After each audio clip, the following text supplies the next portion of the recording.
Hi friends, rain ഗാർഡൻ്റെ പുതിയൊരു വീഡിയോയിലേക്ക് സ്വാഗതം. നമ്മളിന്നൊരു അൺബോക്സിംഗ് ആണ്. നമ്മുടെ പുതിയ ഒരു ഫ്രിഡ്ജ് 2023 മോഡലാണ്. എൽ ജിയുടെ പുതിയ നൂതന രീതികളുള്ള ഒരു ഫ്രിഡ്ജാണ് നമ്മളിന്ന് അൺബോക്സ് ചെയ്യുന്നത്. അപ്പോൾ ഇതിൽ ഏകദേശം ഈ ഫ്രിഡ്ജിനെ പറ്റി ഏകദേശ കാര്യങ്ങളെല്ലാം നമ്മളിതിൽ പ്രതിപാദിക്കുന്നുണ്ട്. അപ്പം ഇത് ഫുള്ളായിട്ട് കാണാൻ ശ്രമിക്കുക. നമ്മുടെ വീഡിയോ ഇഷ്ടമായാൽ ഒന്ന് ലൈക്ക് ചെയ്തേക്കണം. നമ്മുടെ ചാനൽ സബ്സ്ക്രൈബ് ചെയ്യാത്തവരുണ്ടെങ്കിൽ നമ്മുടെ ചാനലൊന്ന് സബ്സ്ക്രൈബ് ചെയ്തേക്കണം. അപ്പോൾ വീഡിയോയിലേക്ക് പോകാം. ഓക്കെ, ഇത് 343 ലിറ്റർ കപ്പാസിറ്റി ഉള്ളൊരു ഫ്രിഡ്ജാണ്.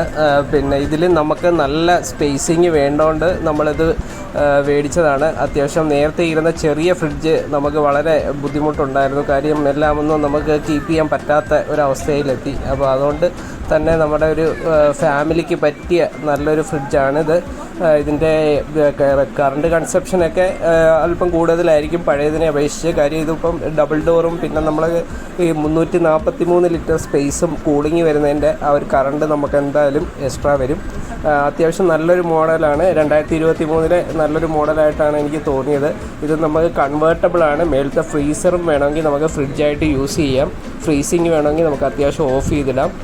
പിന്നെ ഐസ് ക്യൂബ്സിന് നമുക്ക് പ്രത്യേക ഒരു ട്രേ സംവിധാനമുണ്ട്. അത് നമുക്ക് തിരിച്ചു കഴിഞ്ഞാൽ ഐസ് ബോക്സിൽ വന്ന് വീഴും. അങ്ങനൊരു സിസ്റ്റവും കൂടെ ഫ്രിഡ്ജിലുണ്ട്. ഇതിൽ പിന്നെ ചൈൽഡ് ലോക്ക് അങ്ങനെയുള്ള കാര്യങ്ങളൊന്നുമില്ല. പിന്നെ ഹാൻഡിലില്ല. അതൊക്കെയുള്ളൂ പുതിയ ഫ്രിഡ്ജിൻ്റെ ഒരു വ്യത്യാസം. ബാക്കിയെല്ലാം ഏകദേശം സെയിമാണ്. നല്ല സ്പേഷ്യസ് ആണ്. നമുക്ക് സാധനങ്ങളൊക്കെ വെക്കാൻ നല്ലൊരു അറേഞ്ച്മെൻറ്റിലാണ് ഇപ്പോഴത്തെ ഈ ഫ്രിഡ്ജ് ചെയ്തേക്കുന്നത്. അപ്പം നമ്മുടെ യൂസ് അനുസരിച്ച് നമ്മൾ ഫ്രിഡ്ജ് മേടിക്കുക. നമുക്ക് അത്യാവശ്യം വലിയ സ്പേസ് വേണമെങ്കിൽ ഇങ്ങനെയുള്ള ഫ്രിഡ്ജുകൾ യൂസ് ചെയ്യാം. അത്യാവശ്യം നല്ലൊരു കമ്പനി തന്നെയാണ് എൽ ജി. അത്യാവശ്യം പ്രൊഡക്റ്റിന് നല്ല ക്വാളിറ്റി ഉണ്ട്. നമ്മൾ വിചാരിച്ച പോലെ തന്നെ എൽ ജി അത്യാവശ്യം നല്ല ക്വാളിറ്റി നമുക്ക് തരുന്നുണ്ട്. അതുകൊണ്ട് ഇതിൽ ഈ പ്ലാസ്റ്റിക് ആയാലും ഗ്ലാസ് സംഭവങ്ങളായാലും എല്ലാം നല്ല ക്വാളിറ്റിയിൽ തന്നെയാണ് ചെയ്തേക്കുന്നത്. നമ്മളിത് ഫ്രിഡ്ജിൽ കൺവേർട്ടബിളാണ്. ഫ്രീസിങ് കൂട്ടുകയും കുറയ്ക്കുകയും ചെയ്യാം. അപ്പം നമുക്ക് ആ സ്വിച്ച് സെൻറ്ററിൽ കാണുന്ന സ്വിച്ചിൽ ലോങ് പ്രസ് 3 സെക്കൻഡ് ഹോൾഡ് ചെയ്ത് കഴിഞ്ഞാൽ അതിൻ്റെ ലൈറ്റ് ഇൻഡിക്കേഷൻ മാറും. അപ്പോൾ അതനുസരിച്ച് നമ്മുടെ കൂളിങ്ങിൻ്റെ വ്യത്യാസം ഉണ്ടാകും. പെട്ടെന്ന് നമുക്ക് ഒന്ന് കൂൾ ചെയ്യണമെങ്കിൽ നമുക്ക് ഈ സിസ്റ്റം യൂസ് ചെയ്യാവുന്നതാണ്. ചിലപ്പം നമ്മൾ ഞായറാഴ്ചകളിലൊക്കെ നമ്മൾ കൂടുതലായിട്ട് ഇത് തുറക്കുകയും അടയ്ക്കുകയൊക്കെ ചെയ്യുകയാണെങ്കിൽ നമുക്ക് ഈ കൂളിംഗ് സിസ്റ്റം യൂസ് ചെയ്യാം. പെട്ടെന്നൊന്ന് തണുക്കണമെങ്കിൽ. കാര്യം എപ്പോഴും തുറക്കുമ്പോൾ നമ്മുടെ തണുപ്പ് അതിൽ നിന്ന് പോകുന്ന കാരണം പെട്ടെന്ന് നമുക്കൊന്ന് കൂൾ ചെയ്യണമെങ്കിൽ ഇത് 3 സെക്കൻഡ് ഹോൾഡ് ചെയ്ത് കഴിഞ്ഞാൽ ഇതിൻ്റെ നമുക്ക് ഫ്രീസിങ് കൂട്ടാൻ പറ്റും. തണുപ്പ് നല്ല രീതിയിൽ കൂട്ടി പെട്ടെന്ന് നമുക്ക് നമ്മുടെ സാധനങ്ങളൊക്കെ ഒന്ന് ഫ്രഷാക്കാൻ പറ്റും. ഇതിൽ കൂടാതെ നമുക്ക് എഗ്ഗ് ട്രേ ഉണ്ട്. എഗ്ഗിൻ്റെ ഒരു ട്രേ ഉള്ളൂ നമുക്കിതിൻ്റെ കൂടെ തന്നിട്ടുള്ളത്. പിന്നെ നമുക്ക് പ്രത്യേകിച്ച് ഐസിൻ്റെ നമുക്ക് തിരിച്ചാൽ ഐസ് വീഴുന്നൊരു സംവിധാനമുണ്ട്. നമുക്കത് റൊട്ടേറ്റ് ചെയ്ത് കഴിഞ്ഞാൽ ആ ഒരു ബോക്സിൽ ഫ്രീസറിൽ ഐസ് വന്ന് വീഴും. അങ്ങനെ ഒരു സിസ്റ്റവും കൂടെ അതിലുണ്ട്. പിന്നെ നോക്കുകയാണെങ്കിൽ ഇതിൽ ഏറ്റവും കൂടുതലുള്ളത് നമുക്ക് സ്പേസാണ്. നല്ല സ്പേസേജാണ്. നമുക്ക് മേളിലും പച്ചക്കറി വെക്കാനുള്ള പ്രത്യേക ഒരു ബോക്സ് ഉണ്ട്.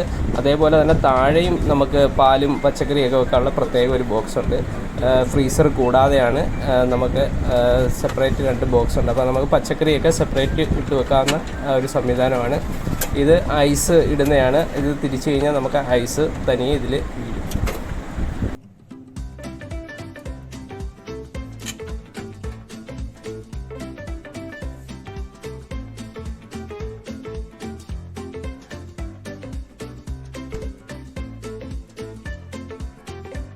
ഇതിപ്പോൾ മേടിച്ച് നമ്മൾ 1-2 ആഴ്ച കഴിഞ്ഞുള്ള ജസ്റ്റ് ഒന്ന് ഓപ്പൺ ചെയ്ത് കാണിക്കുകയാണ്. അപ്പോൾ ഇത് നമുക്ക് ഈ വലിയ ഫ്രിഡ്ജ് മേടിച്ചുകൊണ്ട് നല്ല യൂസ്ഫുള്ളാണ്. കാര്യം അത്രയും സാധനങ്ങൾ ഇതിൻ്റെ അകത്ത് വെക്കാൻ പറ്റി. നേരത്തെ നമ്മുടെ കയ്യിൽ 1 ഡോറ് ഫ്രിഡ്ജായിരുന്നു ഇരുന്നത്. അപ്പോൾ അതിൽ നമുക്ക് സ്പേസ് വളരെ ബുദ്ധിമുട്ടായിരുന്നു എല്ലാം കൊണ്ട് സ്റ്റോർ ചെയ്യാൻ. ഇതിപ്പം നല്ല സ്പേസ് ഉണ്ട്. ഇതിപ്പോൾ മേടിച്ച് വെച്ചിട്ട് പോലും നമുക്ക് തികയാത്തൊരവസ്ഥയിലാണ് നിൽക്കുന്നത്. 343 ലിറ്ററിൻ്റെ കപ്പാസിറ്റി ഉണ്ട്. നോർമലി 343 നമുക്ക് മിക്കവാറുമുള്ള വീടുകളിലേക്കൊക്കെ ഇനി ആവശ്യമായി വരും. കാര്യം പഴയ ആ ഒരു ചെറിയ ഫ്രിഡ്ജിൽ നമുക്ക് വെക്കാൻ വളരെ ബുദ്ധിമുട്ടായിരുന്നു. അപ്പം എല്ലാവരും യൂസ്ഫുള്ളായിട്ടുള്ള സ്പേസ് അനുസരിച്ച് മേടിക്കുക. അവരവരുടെ കൺവീനിയൻ്റ് ആയിട്ടുള്ള യൂസ് അനുസരിച്ച് നമ്മൾ ഫ്രിഡ്ജ് മേടിച്ച് വെക്കുക. ഇല്ലെങ്കിൽ നമുക്ക് ഒത്തിരി കറണ്ട് ചാർജും ഒക്കെ ആവും. അപ്പോൾ ഇതിൻ്റെ കറണ്ട് കൺസപ്ഷൻ നമ്മൾ ഇതുവരെ നോക്കിയിട്ടില്ല. ഇപ്പോൾ 1-2 മാസമേ ആയിട്ടുള്ളൂ നമ്മൾ മേടിച്ചിട്ട്. ഇതിപ്പം ഫ്രീസിങ്ങിൻ്റെ യൂണിറ്റാണ്. ഇതും വേണമെങ്കിൽ നമുക്ക് നോർമൽ ഫ്രീസർ കൺവേർട്ട് ചെയ്ത് നോർമൽ സിസ്റ്റം ആക്കി ഇടാം. അപ്പം നമുക്ക് ഫ്രീസർ വേണ്ടാന്നുണ്ടെങ്കിൽ അങ്ങനെയും ചെയ്യാം. അങ്ങനെയുള്ള സിസ്റ്റമൊക്കെ ഇതിൻ്റെ അകത്തുണ്ട്. ഇത് സ്മാർട്ട് ഇൻവെർട്ടർ കംപ്രസർ എന്നാണ് കൊടുത്തേക്കുന്നത്. 10 വർഷ വാറണ്ടിയാണ്. ഇത് 2 സ്റ്റാർ ആണ്.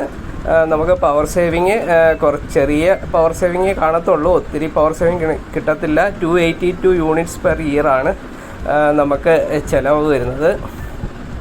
പിന്നെ നമുക്ക് ഇതിൻ്റെ മോഡൽ നമ്പർ ഇതിൽ കൊടുത്തിട്ടുണ്ട്. കൂടാതെ അവരുടെ ബാർകോഡ് കാര്യങ്ങളൊക്കെ കൊടുത്തിട്ടുണ്ട്. നല്ലൊരു ഡിസൈൻ പാറ്റേൺ ആണ് LG കൊടുത്തേക്കുന്നത്. കാണാൻ നല്ല ഭംഗിയുണ്ട്. അത്യാവശ്യം ഒരു സ്റ്റാൻഡേർഡ് പാറ്റേൺ തന്നെയാണ്. സിൽവർ കളർ കുറച്ചുകൂടെ നല്ലൊരു കളർ ആണ്. നമുക്ക് ചൂസ് ചെയ്യാൻ പറ്റിയൊരു കളർ തന്നെയാണ് സിൽവർ കളറ്. പിന്നെ ഇതിൽ ഞാൻ ഡിസഡ്വാൻറ്റേജ് ആയിട്ട് കണ്ട ഒരു കാര്യം എന്ന് വെച്ചാൽ ഇതിൽ നമുക്ക് ലോക്കില്ല, ചൈൽഡ് ലോക്കൊന്നുമില്ല. ഇപ്പോൾ ഇറങ്ങുന്ന ഫ്രിഡ്ജിനൊന്നും ഞാൻ കണ്ടിട്ടില്ല ചൈൽഡ് ലോക്ക്. പഴയ ഫ്രിഡ്ജിന് മാത്രമേ ഉള്ളൂ. ഇതിൻ്റെ ഡോർ ഹാൻഡിലൊക്കെ വ്യത്യാസമുണ്ട്. പഴയത് നമുക്ക് പിടിയുണ്ടായിരുന്നു, പിടിച്ച് തുറക്കാം. ഇപ്പം കുറച്ചും കൂടെ എളുപ്പമായിട്ട് നമുക്ക് തുറക്കാൻ പറ്റും. അപ്പോൾ നമ്മുടെ വീഡിയോ ഇവിടെ അവസാനിക്കുകയാണ്. എല്ലാവർക്കും ഇഷ്ടമായെന്ന് വിചാരിക്കുന്നു. നമ്മുടെ വീഡിയോ ഇഷ്ടമായാലും ഒന്ന് ലൈക്ക് ചെയ്തേക്കണം. നമ്മുടെ ചാനൽ സബ്സ്ക്രൈബ് ചെയ്തിട്ടില്ലേ ഒന്ന് സബ്സ്ക്രൈബ് ചെയ്തേക്കണം. പുതിയൊരു വീഡിയോ ആയിട്ട് വീണ്ടും കാണാം. Okay, by.